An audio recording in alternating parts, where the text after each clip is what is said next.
אהבה בקומבינה. טלנובילה יומית, עין בשר. הגיע הזמן שנסגור את העניין בינינו אחת ולתמיד. חכי, טבעת בצל. בואי נעשה את זה בקרב הוגן. על מה בדיוק חשבת, גלידה? כיסאות מוזיקליים. די-ג'יי, תן לנו בראש. ניצחתי אותך. זה מה שאת חושבת.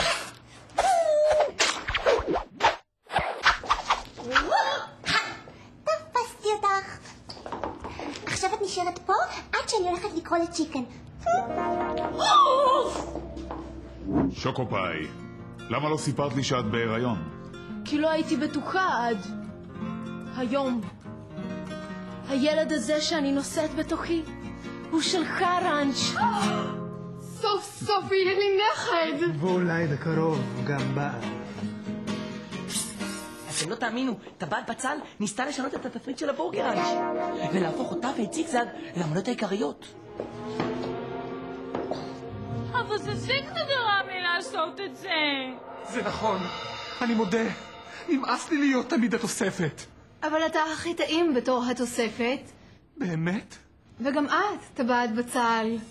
בבקשה, סלחו לי. אני חושב שניתן למיניז להחליט. מה אתם אומרים, מיניז? נסלח לדוד זיגזג ולטבעת בצל?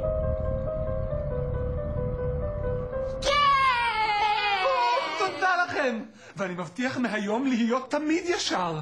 זיגזג, אתה אף פעם לא תהיה ישר.